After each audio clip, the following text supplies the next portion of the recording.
তাদের প্রসঙ্গই উত্থাপন করার প্রয়োজন নেই। তার এই মন্তব্য থেকেই বোঝা যায় তিনিও লাত উজ্জা তথা আরবে প্রচলিত মূর্তিগুলোর ব্যাপারে বিরক্ত ছিলেন।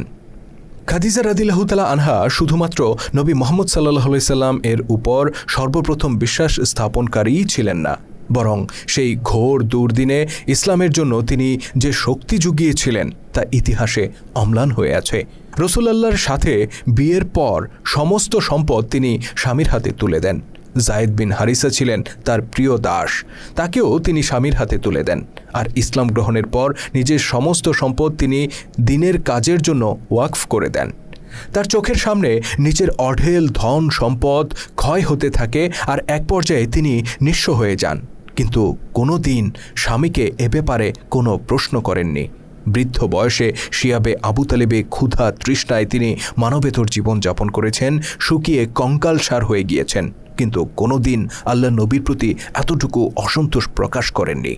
সত্যি বলতে আল্লাহর সত্য দিনের জন্য আম্মা খাদিজা রাদিয়াল্লাহু তাআলা আনহা যে ত্যাগ স্বীকার করেছিলেন তা বর্ণনা করা সহজ, কিন্তু উপলব্ধি করা, অনুভব করা সহজ নয়। হযরত রাসূল করিম সাল্লাল্লাহু আলাইহি সাল্লামের হৃদয়ে প্রিয়তমা স্ত্রী খাদিজার স্মৃতি তার মৃত্যুর পরেও অক্ষুণ্ণ ছিল। তার মৃত্যুর পর বাড়িতে যখনই কোনো পশু জবাই করা হতো তখনই তিনি খুঁজে খুঁজে খাদিজার বান্ধবীদের ঘরে ঘরে গোশত পাঠিয়ে দিতেন। আম্মা আয়েশা রাদিয়াল্লাহু তাআলা আনহা একটা হাদিসে বলেছেন, যদিও আমি খাদিজাকে দেখিনি তবু তার প্রতি আমার ঈর্ষা হতো। অন্য কারো বেলায় এমনটি হতো না। এর কারণ এই যে নবী করিম সাল্লাল্লাহু আলাইহি সাল্লাম সব সময় তার কথা স্মরণ করতেন। মাঝে মধ্যে আম্মা আয়েশা রাদিয়াল্লাহু তাআলা আনহা আম্মা খাদিজা রাদিয়াল্লাহু তাআলা আনহাকে নিয়ে খোঁচা মেরে কথা বলতেন এবং রাসূল সাল্লাল্লাহু আলাইহি সাল্লামকে রাগিয়ে তুলতেন। রাসূল সাল্লাল্লাহু আলাইহি সাল্লাম তখন বলতেন, আল্লাহ আমার অন্তরে তাঁর জন্য ভালোবাসা সৃষ্টি করে দিয়েছেন। আম্মা আয়েশা রাদিয়াল্লাহু তাআলা আনহা ঈর্ষাবশত এটা করতেন নাকি দুষ্টমির ছলে করতেন তা আমরা জানি না। খাদিজার সম্মান কতটুকু এ ব্যাপারে বহু হাদিস বর্ণিত আছে। সহিহ বুখারী ও মুসলিম শরীফে বর্ণিত হয়েছে, ধরাপৃষ্ঠের সর্বোত্তম নারী মরিয়ম বিনতে ইমরান ও খাদিজা বিনতে খুয়াইলিদ। অপর হাদিসে উল্লেখ করা হয়েছে, জান্নাতি নারীদের মধ্যে সর্বশ্রেষ্ঠ 4 জন: ঈসা আলাইহিস সালাম এর জননী মরিয়ম, ফেরাউনের স্ত্রী আসিয়া, খাদিজা রাদিয়াল্লাহু তাআলা আনহা এবং ফাতেমা রাদিয়াল্লাহু তাআলা আনহা। বুখারী গ্রন্থের আরেকটি হাদিসে বর্ণিত হয়েছে, একবার হযরত জিবরাইল আলাইহিস সালাম বসেছিলেন রাসূল সাল্লাল্লাহু আলাইহি সাল্লামের কাছে।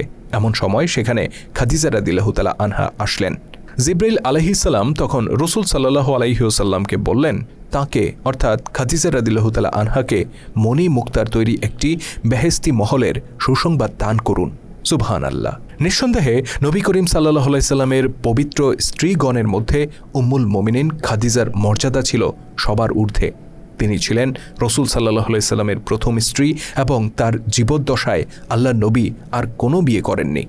তার ওফাতের বহু বছর পর রাসূল সাল্লাল্লাহু আলাইহি সাল্লাম যখন মদিনায় বসবাস করতেন তখন খাদিজা রাদিয়াল্লাহু তাআলা আনহার বোন হালা একবার রাসূল সাল্লাল্লাহু আলাইহি সাল্লামের সাথে সাক্ষাৎ করতে মদিনায় এসেছিলেন। রাসূল সাল্লাল্লাহু আলাইহি সাল্লাম তার কণ্ঠস্বর শুনেই বললেন, হালা এসেছো? রাসূল সাল্লাল্লাহু আলাইহি সাল্লামের মানসপটে তখন খাদিজার স্মৃতি ভেসে উঠেছিল। আয়েশা রাদিয়াল্লাহু তাআলা আনহা তখন বললেন, আপনি একজন বৃদ্ধার কথা মনে করছেন যিনি মারা গেছেন? আল্লাহ তার চেয়ে অনেক উত্তম স্ত্রী আপনাকে দান করেছেন। জবাবে আল্লাহ নবী বললেন, কখনো না। মানুষ যখন আমাকে মিথ্যা বলে উড়িয়ে দিতে চেয়েছিল সে তখন আমাকে সত্য বলে মেনে নিয়েছিল। সবাই যখন কাফের ছিল তখন সে মুসলিম। কেউ যখন আমাকে সাহায্যের জন্য এগিয়ে আসেনি তখন সে আমাকে সাহায্য করেছে। তার গর্ভেই আমার সন্তানদের জন্ম হয়েছে। আমরা মনে করি হযরত খাদিজা রাদিয়াল্লাহু তাআলা আনহার মূল্যায়নের ব্যাপারে রাসূল সাল্লাল্লাহু আলাইহি সাল্লাম এর এই উক্তির চেয়ে অধিক উত্তম আর কিছুই হতে পারে না।